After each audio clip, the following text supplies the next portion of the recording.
Which is better, full body training or body part splits? How can you recover faster between workouts, especially when doing a lot of high intensity cardio? How can you balance lifting and cardio for a hybrid training approach to get the most out of both? I'm answering these three questions on today's episode. Wits and Weights community, welcome to another solo episode of the Wits and Weights podcast. In our last episode 147, a brand new way to work out at home with Josh York, you learned about a company called Gym Guys and its unique in-home training model. You learned about Josh's intense personal workout and health regimen and how he balances everything, his views on the fitness industry, and some practical strategies for training, building muscle, and optimizing your fitness. Today, for episode 148, we are answering three questions in a Q&A. Questions from the community about training splits, recovery, and balancing lifting and cardio. And I pulled them together from three different sources, one from Instagram, one from a voice message on our fan list page, and one from Facebook. Now, it's been a while since we did a Q&A, mainly because we do them all the time in the Wits and Weights Facebook group with our weekly Ask Philip thread. So I wanted to take a quick moment, of course, and mention that, yes, we do have a Facebook community that's totally free, where we do a weekly live Q&A, we do free live workshops, lifting form checks. You can post questions and get very positive, supportive answers at all times. Just click the link in the show notes to join the Wits and Weights Facebook group and check us out, see what it's all about. We'd love to have you. Now, before we get to the Q&A, I did want to share a couple fresh 5-star reviews from Apple so that you can hear directly from listeners. These are very short. The first one is from Naran Tillman. Thanks for leading with value. I love the fact that you give so much valuable information. Your transparency is refreshing. Thanks for being so passionate. And he was talking about transparency in the context of the episode I did with the 5 foolproof strategies for hitting your macros. And one of those, I suggested that you use AI tools to give you a meal plan, even though I'm a nutrition coach. And I think that's what he was talking about. The second review from TDog117. I needed this inspiration. It's a new year, and I'm always looking for more advice on what to do in the gym and how to be healthier. This podcast does exactly that. I'm so glad I found this, and I will be following from now on. Thank you. Thank you very much for the follow. And by the way, anyone who's listening right now, if you do love this show, the best thing you can do for me is follow the show. By follow, I mean click the follow or subscribe button. In Apple, it's called follow, and that will ensure that you get future episodes, you get notified. It also, though, helps the algorithm. The ranking algorithm so that people can find the show is based not just on downloads, but also follows. So that would be very helpful if you like the show already and you like to listen to it. Go ahead and click follow. All right, now let's get to those three questions. Again, one from Instagram. That's the first one. You can send me a message or a question anytime on Instagram at Wits and Weights. I love to chat with folks and just audio messages, video, text, whatever. All right, this is from at Kel McKill. Her question: lifting, better to do full body or target areas each day? All right, she's asking the age-old question of, should I do 3 full body sessions each week that involve upper and lower movements in every session and tend to be on the longer side? Or should I split those into body parts or upper lower or push pull leg splits across 4, 5, or even 6 days a week in a split routine? So let's just break it down at a very high level. What are the differences? Full body workouts. You're doing upper and lower body movements every session. Now, they may be the same movements or very similar, like in starting strength, where you're squatting every session, you're doing a press or a bench press, and you're doing a deadlift. And so this gives you significant frequency. You're going 3 times a week and doing the same movements rather than, say, once a week on a typical split, or maybe twice indirectly.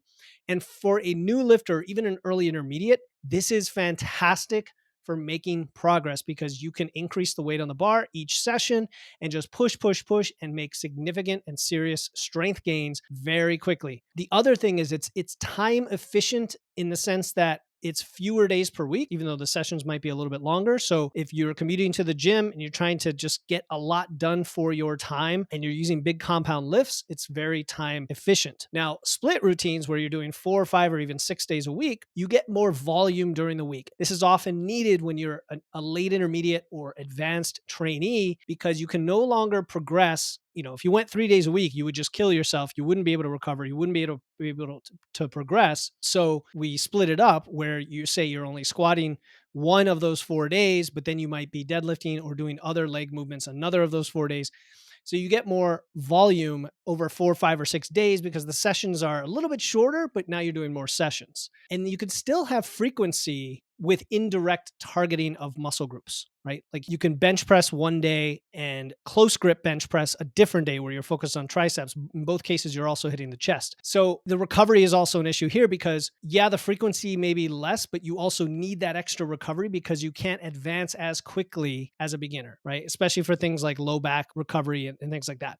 Now, given your experience, you might already have a good sense of works for your body in terms of volume and recovery, but we did have a follow-up conversation and you mentioned that you're self-taught, and I could sense a little bit of a lack of confidence of, has what you've been doing been the best thing for you? So either you already have solid form and technique, or you've ingrained some bad habits over the years that need to be unlearned. Either way, here's my recommendation. Try a simple full body program, something like Starting Strength, which I talked about how to pick a program way back in the archives in episode 2. Okay, episode 2. And I go back and listen to those early episodes and I cringe because I feel like I've grown a lot since then as a communicator. However, the content is still solid.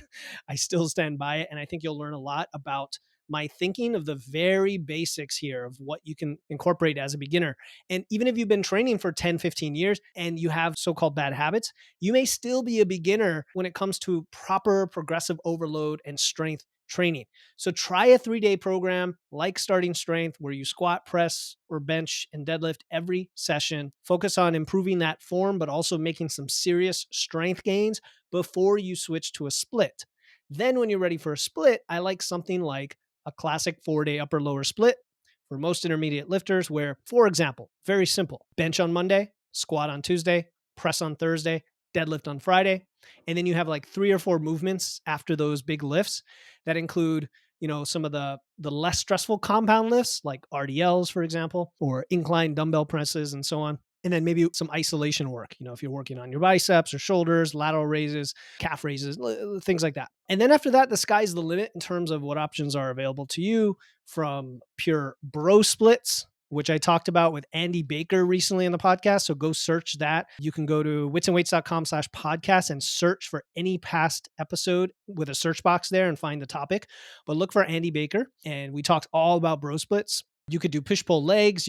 There are even 3-day per week programs that are kind of like full body programs, but for more advanced lifters, where you're doing like a heavy, light, medium instead of going all out every session. And then there are even high frequency programs, which I'm not a big fan of, but for some people they work. Women tend to recover better than men. It might work for you and so on. As always, as I'm going to say on the show many times, it depends on your goals, your lifestyle, how your body responds, and, have fun with it. Like experiment. Life is a journey. You have many years to try these things out. The principles are always the same: progressive overload, right? Training hard, training close to failure, managing stimulus versus recovery and fatigue. And eventually you're going to cycle through different programs. You might spend anywhere from like 12 weeks to many months or even a year or more running the same program before you switch it up, depending on how well it's designed. So again, if you haven't gone back far in the archives, or if you haven't been a binge listener, go back to episode 2, how to choose a strength training program. And if you're listening to my podcast and you haven't heard that or many of the old episodes, definitely go check all those out. The very first 10 episodes were these foundational education series that I put together, which I'd love to revisit at some time, to be honest, but they're still pretty solid. And then after that, there's many, many episodes on these topics. Always reach out to me if you want on IG, since we're already connected there, or go use the witsandweights.com/podcast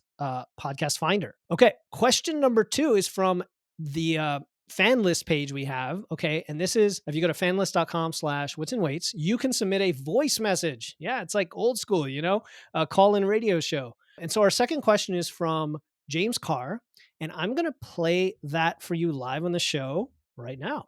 Hello, my name is James Carr, and I'm a big fan of your podcast. I love the information that you have. I listen every week, multiple times through the week, so I really appreciate what you put out there on the podcast. I'm an over-the-road truck driver.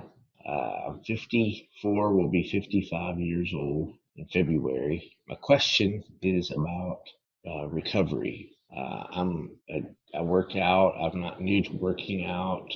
However, I have deconditioned over the last probably 10, 12 years, and I just started working out again about 6 months ago. I've seen some gains, and but my question is, my recovery is so slow that it's hard for me to get more than 2 workouts in during the week. And I do a HIIT style workout. I have dumbbells. I know you like barbells. That's all I have access to is a set of adjustable dumbbells. I do calisthenics mixed in with some dumbbell work, and I do a HIIT style circuit workout twice a week. And it takes me 3, sometimes 4 days in between workouts to get in my next workout. Do you have any advice, any tips for me to improve my recovery so that I could possibly get a third workout in during the week? Again, I thank you so much for all that you do and your information, and I hope to hear your response. Thank you so much. Have a great day. All right, James, thanks for leaving a voice message. It's always great to hear directly from dedicated listeners like you, especially in your own voice. It's so cool. So, as to your question, first of all, I'm always going to root for someone like you who is committed to working out despite the challenges of being on the road with that kind of lifestyle as a truck driver, the schedule you have. I imagine there's just a lot that interferes with having a typical, routine, both on the nutrition and training side. And here's what I'm going to do for you. Okay. I'm going to answer 2 questions. I'm going to answer the direct one that you asked. And then I'm going to answer the one that I think you need to hear, because I bet there are a lot of folks listening or watching who face a similar dilemma of managing recovery. And it affects everyone, but it especially affects us as we age, right? Those of us over 40, 50, 60, whether you've been doing it a long time or not, there are limitations in our recovery just from the aging process. It's not an excuse, and there's ways to work around it, but we have to be cognizant of that when we think of what our bodies are capable of and what stress load or capacity they have, and as well as what goal you're going for. So first, the actual question you asked, the literal question, is about improving recovery and being able to train a third time each week, because you train twice right now. And we're going to talk about your mode of training, which is focused on calisthenics and cardio. So it's effectively an endurance-based style of training. Now, I know you're using dumbbells, and I realize that is some level of resistance and load. You didn't, however, mention a specific program or plan of progression on those. So I'm going to assume they're more, you said circuit-based, so that's more like a P90X type of deal, which really is endurance. It's good for conditioning and a little bit of initial strength build, but then it kind of plateaus quickly on the strength side, and it becomes mainly a form of just movement, of activity, okay? And you could already hear in the way that I'm framing this part of the question where I'm going to go with the second question and answer that you need to hear, but I'm not there yet. So the issue of recovery slowing down is pretty common as we age, as I mentioned, especially when we're detrained. You said you were getting back into it. So that implies that some lack of conditioning, you're deconditioned. And then these things are compounded by age, by the inconsistent schedule, by the lack of routine. I'm not saying you don't have a routine, but I'm saying your lifestyle and your job make that difficult, right? And all these sorts of life factors, sleep and so on. You might be doing too much too soon, and just you've gotten ahead of your ability to recover, and or you might not be engaging in the behaviors between your workouts needed to recover, right? A lot of what we do has nothing to do with the workout itself so much as what we're doing in between those workouts, which is what I get the sense for what you are asking. So let's start with nutrition. Always, are you getting enough protein for that muscle repair, for holding on to that muscle? Again, even if we're not talking about strength training per se, we all need protein, and the older you get, the more you need. Aiming for that, 0.7 to 1 gram per pound of body weight. And are you getting enough carbs for energy and recovery? When you're doing a lot of what we call glycolytic activity, right, where glycogen is a primary source of fuel, like the cardio style that you're doing, the HIIT style, carbs can be extremely beneficial before and after your workout, or kind of around the workout. You can play with it. So don't be training fasted is what I'm going at with that. And then as a truck driver, you might have limited food options. So definitely get creative with portable, high protein snacks. I don't know if you have a refrigerator or ways to keep things cold in a cooler, because I always go to like Greek yogurt and cottage cheese, but then there's things like nuts and protein bars and protein shakes, jerky, all that kind of stuff. Also, are you eating enough overall? I should have asked that to begin with. Are you even eating enough calories total? Because if you're in a fat loss phase, which you didn't specify, that's going to have a big impact on your recovery as well. And at least with my clients, when we're in a fat loss phase, we're also strength training, and we try to keep the cardio pretty reasonably low. It's mostly walking with maybe a little bit of medium intensity, maybe a hit session thrown in, but not much at all because the priority is the lifting and holding on to the muscle. So if you are dieting right now, that will definitely have a big impact. And so just maybe spend some time at maintenance, recovering all of that and seeing if that helps you get that third session in. Hydration. Are you hydrated? Right? Again, being a truck driver, I don't know what you have access to if you're drinking a lot of caffeine or diuretics, but staying hydrated, mineralizing your water with electrolytes, something as simple as salt and lemon juice, or you can get convenient powders that can go in there, right? So hydration, sleep is vital for all of this. I mean, honestly, I should have said that number one. Besides nutrition, sleep is the most important thing when it comes to recovery. Getting enough quantity of sleep, quality of sleep. If you have to sleep on your truck, man, I don't know what the situation is, but I'm going to go for quiet, cool, wear a sleep mask, put stuff in your ears. There's even this cool mask I just started using called a Renpho. It's like an electronic eyeball massager, an eyeball massager you can use earlier in the day to kind of calm you down. So having a quiet sleep environment where there's absolutely no light coming in is going to be vital. And then having enough sleep, of course, or fit in naps when you can. There's also the idea of active recovery, right? If your primary mode is cardio and endurance, then you really don't want to be doing that same thing on your rest days. So are you just taking it easy and just walking? And by taking it easy, I mean, you still want to walk and move and kind of stretch out, especially if you're sitting in a car all day, and get that, 10,000 steps ish to stay recovered between your sessions. But you also don't want to compound your stress with more cardio. And so we're thinking of like your blood flow, we're thinking of your muscle recovery, we're thinking of your digestion, all these things that are aided, your gut health and so on, aided by just taking it easy, but getting the steps in. The workout intensity comes to mind as well. Okay. I don't know how your 2-day sessions look, but maybe they need to be different in the sense that one is like super high intensity, one is more moderate, right? It's kind of like the high intensity pushes, the moderate maintains, but allows recovery. We do the same thing with strength training with like a high, medium, low, or a heavy, medium, light structure with training where you go, super high intensity, then you go medium, or then you go light, then you go medium. I'm kind of fumbling on my words, but you get the idea. The idea is rather than go all out on every session, which could sort of get ahead of your ability to recover, you go all out on one session and then you dial it back for the second so that you can recover but maintain, and then you're able to go out for a third session of maybe somewhere in between, right? Or maybe it's one high, two mediums, something like that, or a high, medium, and even like a take it easy session where you're at least working out, but it's nowhere near the intensity of the other ones. Runners, for example, can really beat themselves up if they're always going after distance or they're always going after speed. And so playing with the training variables and then working in different cardio zones, split up some zone 2s versus the zone 4-5 with a hit can maybe benefit your recovery. Post-workout recovery, when you're talking cardio, I don't know if you particularly have any particular areas or spots that where you used to be injured or you had surgery where you need to massage, foam roll, use a lacrosse ball, things like that. I generally, like for lifters, I don't worry about that too much unless they have very special circumstances, but those things can help recovery when you kind of warm up or massage out a part of your body that you've just used a lot for that session.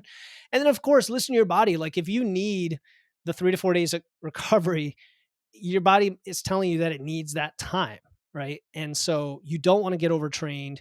You don't want to get injured. And I should have asked this at the beginning, but why do you need to work out a third time? Is it mental health? Like if there's a reason you want to work out that has nothing to do with making some sort of gain or progress, there might be an alternative, is where I'm going. Now, here's the thing. I'm going to give you the answer that I think you need to hear, because based on what you've shared about your current training and the goals you're aiming for, which I think you mentioned gains in your audio message, right? And you listen to this show. So I assume, James, that you want to get stronger, you want to build muscle, you want to improve your health, you want to improve your body composition, even your physique. And I'd strongly suggest moving away from calisthenics and circus style training to traditional strength training, because I think that more than anything I just told you, which are just kind of band-aids on the fact that you're already just doing hit style training, strength training more than anything will unlock the gains that I think you want and improve your recovery time, and they will still support your work capacity and your cardiovascular health. All right. And here's why. So let's talk about the very big principle underlying all of this. Muscle growth based on progressive overload. If you want hypertrophy, if you want gains, if you want to get stronger, if you want to build muscle, you've got to have progressive overload, right? Which is very straightforward with free weights Now, if you don't have access to barbells, I get it. Dumbbells can still do the job as long as they can go up heavy enough. And if you're, a typically strong guy with, you're a truck driver and you're probably a bigger guy. I don't know. I'm making an assumption. Maybe you're not. Doesn't matter. A male versus a female. You probably need adjustable dumbbells that go up to 90 pounds, not just the 52-pound ones. Those aren't going to take you very far. So that's the kind of investment you got to make. You got to make that choice and get those heavier dumbbells, right? And that'll give you a lot of runway to build some of that strength. You should also have some microplates to put on those dumbbells so that you can progress in smaller increments where needed. And go ahead and just run a straightforward, sets and reps across strength training program with dumbbells. Like there's a million out there. I can point you to one. You can, reach out to me directly. We can follow up, but you're not going to do a circuit style training. You're going to do like 3 or 4 movements, probably a squat type movement, a press type movement, a hinge type movement, pull type movement. And you're going to do that 3 days a week. And you're going to progress in weight over time. And that's how you're going to get stronger. And guess what? It's going to give you more time to recover. It's going to be way less stressful on your body than these HIIT style workouts. You'll still build cardiovascular health because when you're lifting heavy, your heart rate goes up and then you can walk the rest of the time. And you can still do a HIIT session or 2 in there. I'm not saying you can't. All right. Now, if you can focus on compound movements, like we talk about, squats, deadlifts, presses, it's more efficient with your time, right? It's not as much volume to impede your recovery. You're still going to make big gains. And you can still do that with the dumbbells as long as they go heavy enough, right? I mean, there's other options like bands and TRX and stuff like that, but I definitely prefer the free weights. Another thing is that, when you're training with, say, dumbbells or barbells, you can adjust your training load to manage your fatigue better and make sure you're not pushing beyond what your body can recover. I feel like when it comes to HIIT and cardio, we get in the zone, the endorphins are firing, our heart rate's up, we go at it. And then before long, we don't realize we've actually maybe gone too hard for our recovery ability. Whereas I feel like with lifting, you don't hit that same limit. You can manage it much easier and then recover faster and work out smarter. All right. There's also the fact that if you lift, the 3 days a week is going to be no problem, I think. Like if you just lift weights, right? HIIT sessions could beat you down, beat you up. The lifting sessions, especially when you're getting started, you're just building that initial strength, you can recover pretty quickly, even at whatever age, 50, 60 years old. Okay. And that's going to be more beneficial than the high frequency nature of circuit training because it's going to provide your muscles the rest that they need to grow. I feel like the circuit training just tears them up and then you go at it the next time and you're just sore, but you're not actually building strength and muscle. What else? Let's see. I was going to talk about technique and stuff like that, but I mean, I don't want to get too detailed down the rabbit hole here. The other thing is free weight training. Strength training is very versatile, right? You can adjust all these training variables, sets, reps, rest, and programming itself to work with your truck driving schedule and your recovery capacity. And then I alluded to before that strength training will increase your work capacity naturally. And you can still throw in a few short sessions of medium or high intensity cardio if you need to increase your conditioning further, which is fine. Like some people need to do that. And for others, just adding in a few extra 1,000 steps of walking makes all the difference. I didn't see details about your step count, but like if you're just doing the cardio and then you never walk and you just sit all day in your truck, for example, that's another piece of it that could be impeding your recovery, which I kind of addressed when I talked about recovery days. So, James, my man, I hope that you'll shift your focus toward traditional free weight training if possible, because I think that's going to yield you much better results in terms of hypertrophy, but also the recovery management you're looking for. I've had so many clients start with me, female and male, who are just doing too much and they're doing too much cardio. And we strip it all back. We go to a 3-day full body program, kind of like what I talked about in the first question today. And all of a sudden the stress comes down, the recovery goes up, they're able to eat better, sleep more, on and on and on. It kind of compounds on itself. Now, this isn't to say that what you've been doing isn't beneficial. So I don't want to be like, no, you need to stop doing that. But I know when you ask a question like this for this show, you're looking for a little bit of guidance, a little bit of coaching. And I'm trying to provide that because I went through a lot of this myself. I did CrossFit for 8 years. I've said that many times. And yeah, my conditioning was okay, but nothing else was where I wanted it. And it wasn't until I started lifting weights with progressive overload that I started to make progress. And so given your goals, what are your goals? A pivot could be what you need to unlock what you've been striving for here, right? Let's think about working out differently. Let's think about optimizing your sessions for the gains you're looking for and the recovery you're looking for, rather than trying to fit another day of what you're already beating yourself up with into your already packed schedule, all right? Keep up the hustle, James. Keep it up, man. And please check in again. I want you to check in again and send me another message with an update on your progress a few weeks from now, like whatever it makes sense. take action, whatever it is. If it's continuing to do what you're doing, but getting smarter with all the things we talked about, nutrition and rest and everything, and walking, go for it. If it's strength training, go for it. Either way, let me know how it goes. All right, our last question today is from Facebook. So we're covering all the bases today. And this is from Ryan P. And Ryan says, quote, lately I've been wanting to learn more about hybrid training. For a long time, I only lifted, no cardio. Now I'm doing both, and I'm wondering best how to balance them, as I sometimes feel that I'm spinning my wheels trying to make serious progress in both areas simultaneously. And I responded to him on Facebook and I said, look, this is going to be an awesome question and I'm looking forward to answering it, but I wanted to make sure I got this right. When you say you're trying to make serious progress in both areas simultaneously, that is what the question is centered on. It is not just, hey, I want to lift and maybe throw in cardio. It sounds like he really wants to make progress in both. Now, we didn't go into details beyond that. I don't know if you're a competitor, an endurance athlete, if it's Ironman, triathlon, that kind of thing, Spartan, whatever. And then you also want to lift. But I think the advice I'm going to give you today, the answer I'm going to give will still be applicable. All right. And this is a fantastic question because it's very common. It's a very common dilemma today because I think a lot of lifters are looking to incorporate more cardio into their routine, but they don't want to sacrifice strength and muscle gains. Right.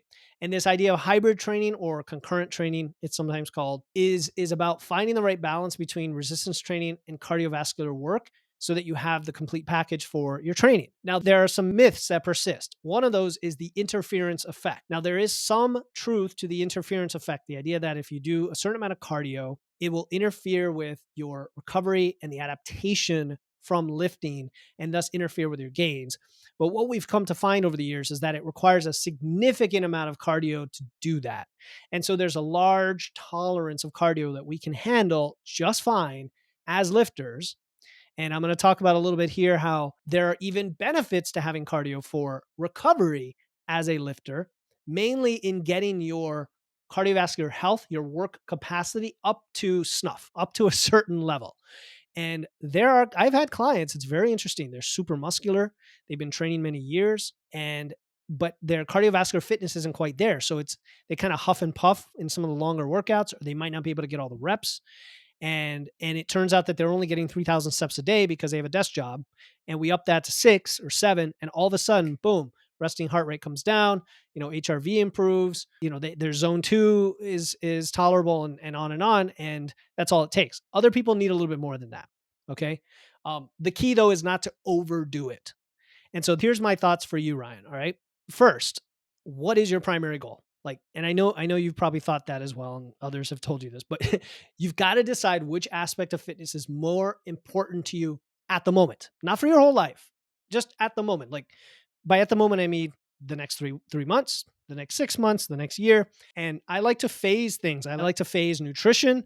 I like to phase training, even cardio. So in your case, you want to decide what is your goal right now? Do you want to gain muscle? Do you want to improve cardiovascular health? Do you want to achieve fat loss? Do you want to perform in an endurance competition? And then this is going to dictate how you prioritize your training, right? It doesn't mean neglecting one for the other, but understanding which one takes precedent, because then you can say, okay, I've got to set everything up for success for that one thing, and then see what capacity I have left for the other things. It's like if you can't have 10 of your favorite hobbies that you're doing all the time, unless you don't work or something, but you can't have okay, I like woodworking and I like, playing video games and I like playing music and I like, snowboarding and I like this and this, and you're not going to do all 10 of those things like almost every day of the week, right? You're going to pick one that you go through a phase of learning and growing at, and the others you kind of maintain, and then you switch to another one. Maybe you can do 2 at once, but then you're not doing them optimally. You get what I'm saying? So first of all, if lifting is your priority, I would just say, hey, lifting's my priority, and I'm going to incorporate strategic cardio. This is what I would do for that. I would have low intensity, steady state cardio. Okay, this could be biking, for example. And I would do those on your non-lifting days or a few hours after your strength training. It's much less likely to interfere no matter when you do it, to be honest. And it can help with blood flow and recovery and work capacity. So I'm cool with that. So 2, 3, maybe even 4 of those sessions for 20 minutes, 30 minutes, something like that. Or if you need an hour-long session, have fewer of them. And then high-intensity interval training, if you prefer that, I would do it. So there's different schools of thought on this.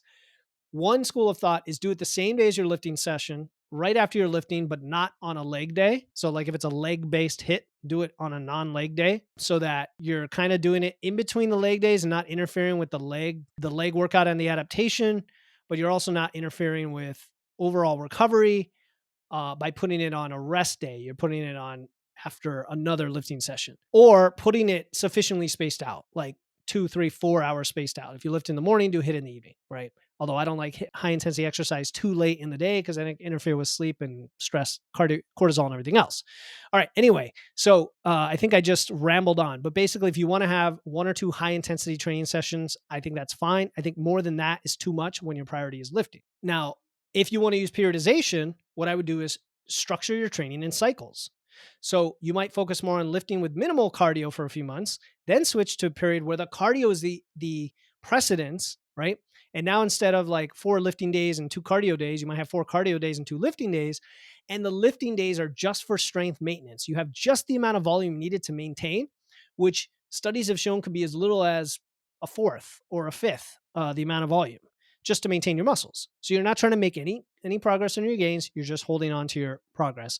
And then you're focusing on the cardio, right? So periodization is a great strategy. Nutrition, of course, you're going to have to optimize that, but generally it's not going to differ too much unless we're talking about a competition like an endurance competition where you need to carb load and kind of lower the protein, increase the carbs as you get closer to the event. Other than that, keep the protein high, make sure you're eating enough calories, make sure you have carbs to refuel your energy stores, your glycogen, getting plenty of sleep, keep the rest days in there. This is why I like having cardio sometimes on the same days you're lifting, but spaced apart so that you have full rest days where all you're doing is just walking. Okay. Also, monitor all the things, that you want to track and then adjust. And so if you're a data nerd like me, I would go all out with all the things that you need based on what your priority is at that moment. So whether it's strength levels or your body composition, how you feel, all your biofeedback. If you're an endurance data nerd and you want to look at your zone, what zone you're in, your resting heart rate, your HRV, all that stuff. And then if you notice the progress stalling on the thing that you care about right now, then that's a sign that something's off, right? And then there's also experimenting with different schedules. So despite everything I just said, you said that you're struggling to do both simultaneously. I suspect you're just doing too much and you're not focusing on one over the other, like we talked about. But you may also want to move things around. So think about your schedule and see both, should I lift and do cardio in the morning, at night, on different days, on the same days? Like try different permutations of those, see how your body responds, because your life schedule, your work, your family obligations, your stress, your sleep, your food schedule, all of that are going to be tightly interwoven with your training approach. So it's a lot, I know, and I kind of tried to answer a bunch of stuff all in one answer, but hopefully had a balance and gives you ideas to balance both. Long story short, prioritize one goal at a time, be strategic. It takes longer to build muscle than to build conditioning. So unless you have a competition that you're going at, I would mostly prioritize building muscle, but then periodize in periods of the conditioning and the endurance. And then when you're doing that, you can maintain your muscle. So there you go. All right. Hope that answers your question. That's all we have for questions today. That was 3 big meaty questions from everywhere. And if you want your question answered in an upcoming Q&A, I would say the best way to do that is join our Wits and Weights Facebook community. It'll be one of the best decisions you ever made because it's totally free. And we do live Q&As in there. There are masterclasses, tons of resources, a supportive community, right? We announce things. We give you early releases of podcast episodes, things like that. So join the free Wits and Weights community. You can, however, also send me a message on IG at Wits and Weights. Look for both links in the show notes. All right. In our next episode, 149, 4 surprising ways to lose that midlife belly fat with Megan Dahlman. Megan is awesome. I mean, she and I had such a great talk. We actually recorded on each other's shows because it was such good chemistry. She's amazing. And I like how she treats this topic. It's a fun and, frustrating topic for many of you, especially many of you women. It's the topic of belly fat, especially in women over 40. And she gives it an evidence-based treatment that I very much appreciate. We're going to separate fact from fiction. You're going to learn about the physiological and hormonal changes that affect belly fat, right? The visceral, more dangerous fat around your organs. Megan will share 4 surprising but evidence-based strategies for reducing belly fat. And she's going to give you that confidence to tackle what's called the midlife fluff and top, whether you're looking to enhance your health or physique, or just better understand your body. As always, stay strong, and I'll talk to you next time here on the Wits and Weights podcast.